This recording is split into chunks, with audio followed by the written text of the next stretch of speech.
The Pelicans just made a splash in the 2025 NBA draft, and we're going to talk about it right here on the Pelican Sports Corner.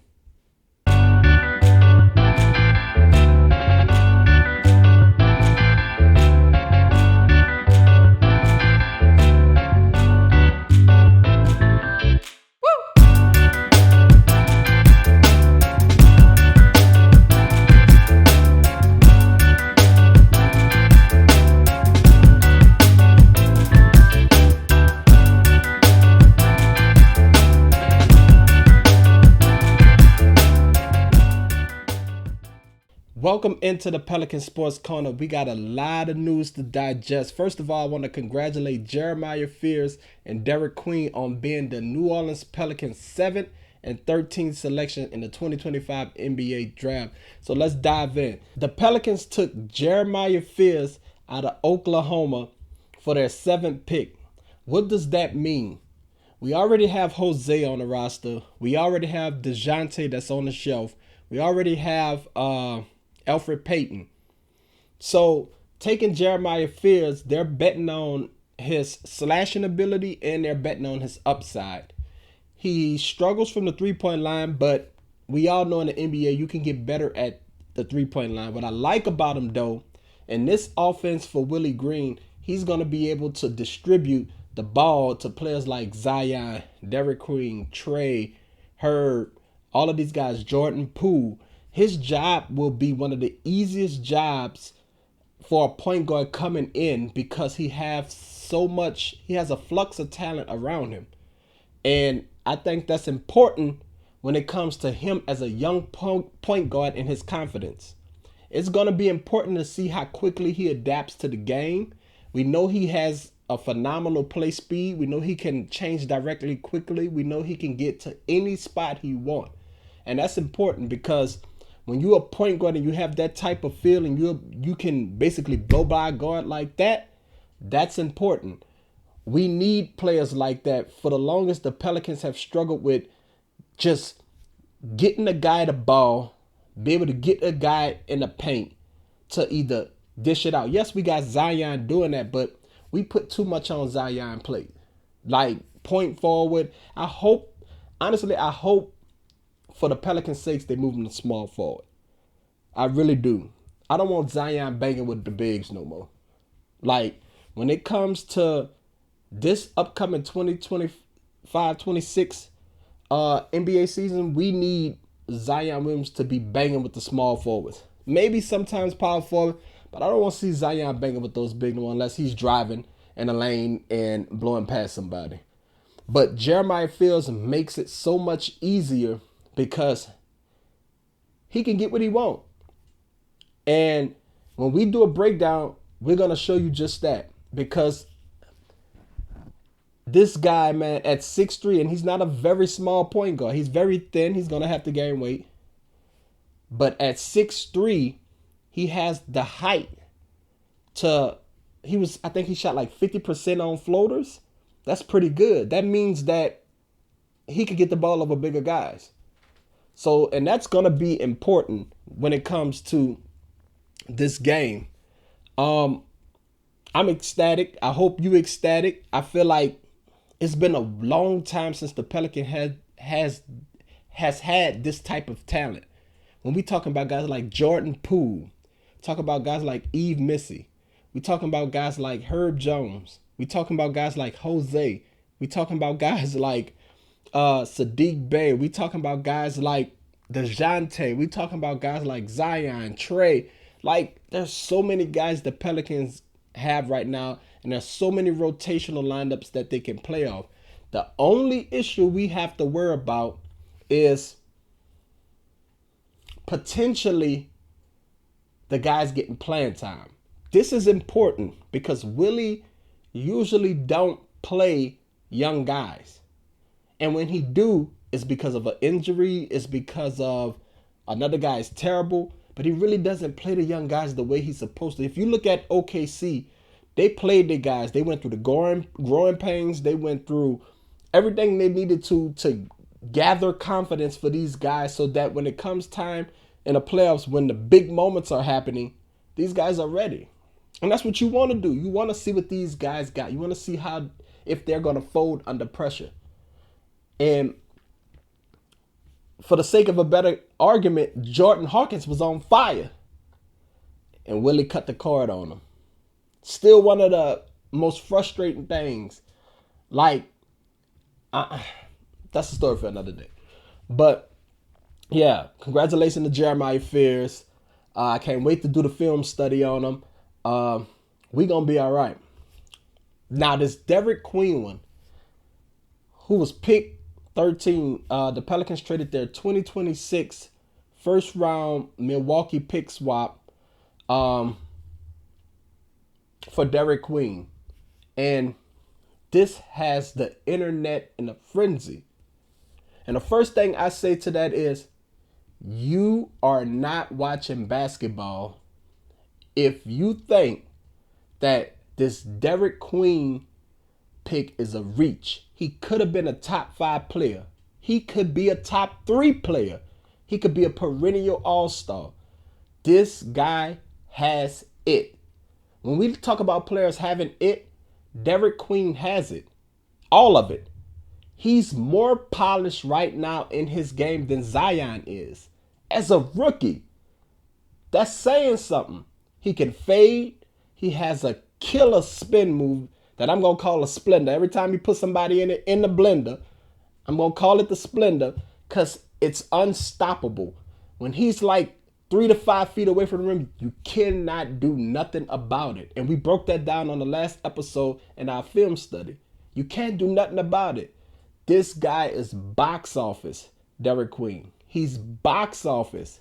And I think he's not getting the respect that he deserves. What they never talk about, these draft analysts, they're talking about the pick that the Pelicans gave up. But what they never talk about is the fact that all the guys that's coming out next year, oh, it's going to be a loaded class. He was busting their ass. And they won't tell you that. This guy was number 1 for double-doubles, 20 and 10 games. Number 1 for double-doubles in 20 and 10 games. He can pass. He got guard skills. It's like a big guard. The same skill set Zion has is the same skill set he has minus the ridiculous athleticism. So we got to keep in mind that this guy is a polished scorer. Zion is a crafty, nifty explosion scorer. He's a polished scorer. He's not as gifted when it comes to athleticism as Zion. But boy, does he make up for it when it comes to his flow, his craftiness around the rim, his fadeaway. So much confidence in his shot. And when they saying baby Jokic, I understand why. It's not that he's actually Jokic.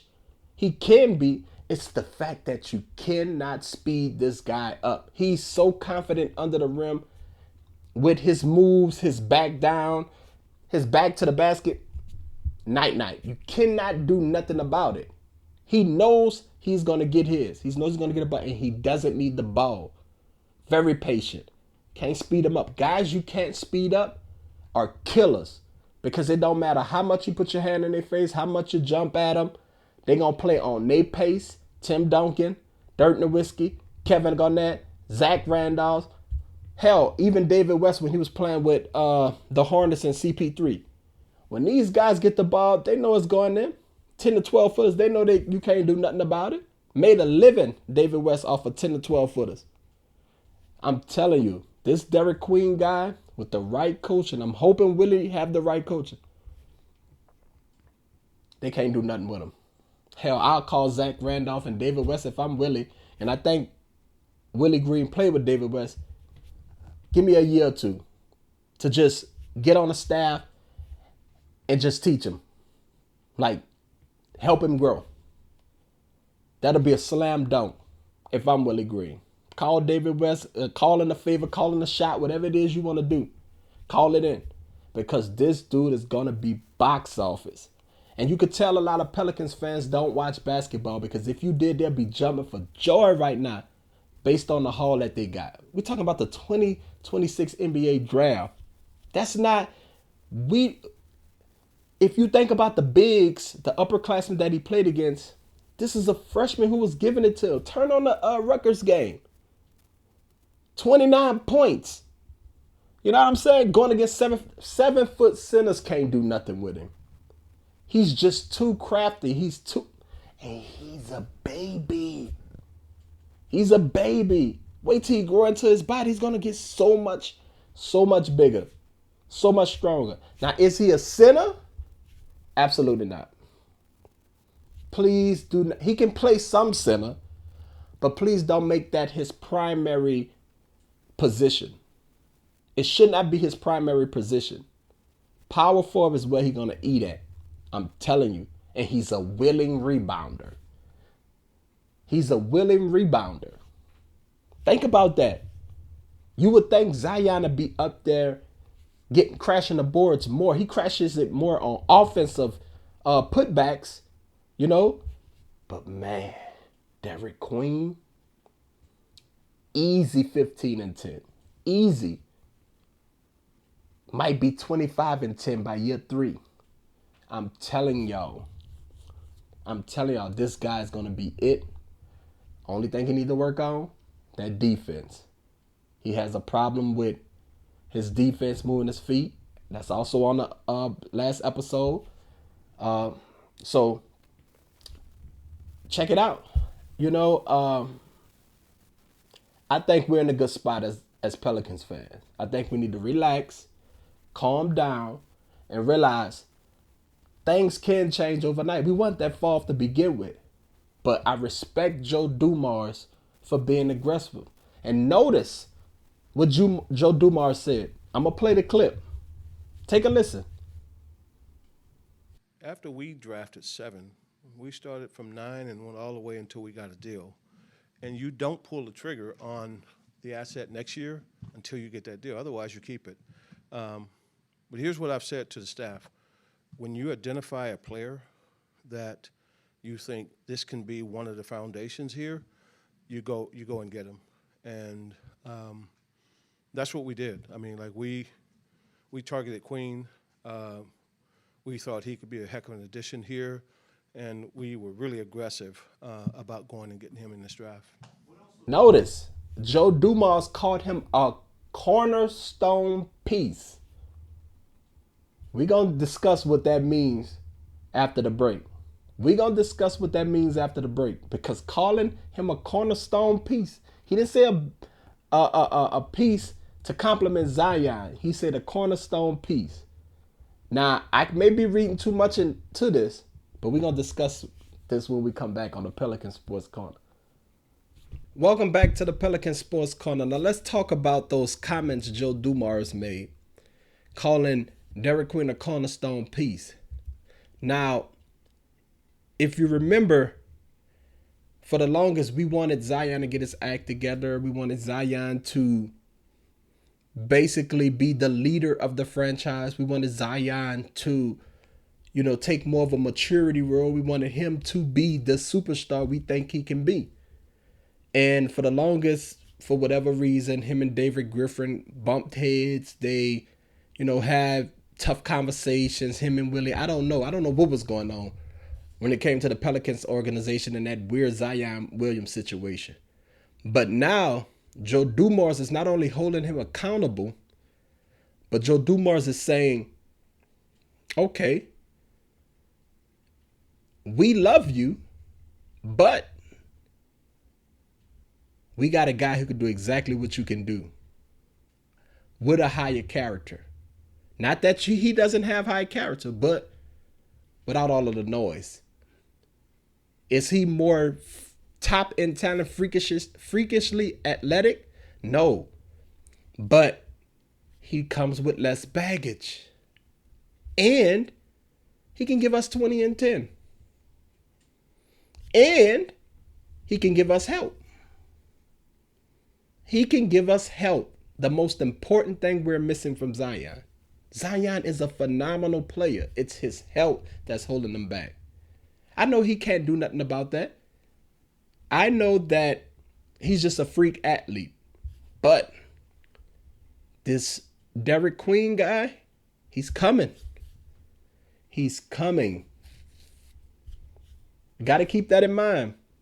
I know I keep saying this guy's this, and I know what y'all gonna say, he's a rookie, he's that. We don't know what I'm telling you. This kid, Derik Queen, he has a feel for the game that's very, very Jokic-like. He's not Jokic. I'm not saying that. But he has a feel for the game that's Jokic-like. And I think y'all need to really pay attention to that. Like, he has a pure hooping game. He do. And now you surround him with shooters. He's not playing with guys at Maryland that can shoot like Trey, Poole, or Jordan Hawkins. Or alongside Zion. Or with the athletic ability of Eve Messi. This guy is going to thrive with the Pelicans. Don't take my word for it. I'm telling you what's going to happen. And you're going to see a lot of Pelicans fans on social media saying, well, I didn't know he was this good. I always knew he was this good. You're going to see the fair weather fans. It's okay. We accept y'all too. You know, it ain't too late to get on the bandwagon, but I'm telling y'all what's coming. I'm telling y'all what's coming. He's going to be the guy people want to play with. And if Fierce pans out the way I think he could pan out, it's going to be scary hours. I'm telling you. And you got to think about it. They only 19. We got a young roster. We just got to let them play. Willie just got to let them play. And I think that's important. So I'm not going to hold y'all here too long. I'm not going to have a long episode. I don't want to go deep into both players, but that Jeremiah Fields breakdown is coming. Tell me what you think about the two picks. Honestly, don't give me something you Google. Don't give me a few highlights you watch. Tell me what you think about the picks. Was this a great night for the New Orleans Pelicans? I really want to know. I really want to know your thoughts. Are you still mad that they gave up the first round pick, even though Derik Queen was busting those people ass? Let's be honest. He wouldn't be drafted this high if he wasn't killing the people that's coming out next year. Are they going to have freshmen that's going in that's highly touted? Yes. He didn't get a chance to play against those guys. But the guys he did that's coming out, ask them. He's a problem. The big fella is a problem. But that's all I got. I ain't going to rant too much longer. I ain't going to take too much of y'all time. You know, we're going to do more. We're going to go into depth a little bit more about this. But this is just the first reaction of everything that unfolded, you know, for our draft. And I'm excited, man. Y'all should be excited too. We got killers. We got bucket getters. We got high character guys. And we got guys who go and get it. They want it. They want to be great. How many times we have said that? These guys want it. They want to be that guy. Jeremiah Fields said he was a star about 16 times in an interview with Taylor Rooks. They want it. And they're not going to stop until they get it. Be happy as a Pelicans fan. And that's all I got today on the Pelicans Sports Corner. Y'all subscribe, man. Hit that like button. Hit that subscribe button. And we're going to have much more of this and the Jeremiah Fields breakdown on the Pelicans Sports Corner.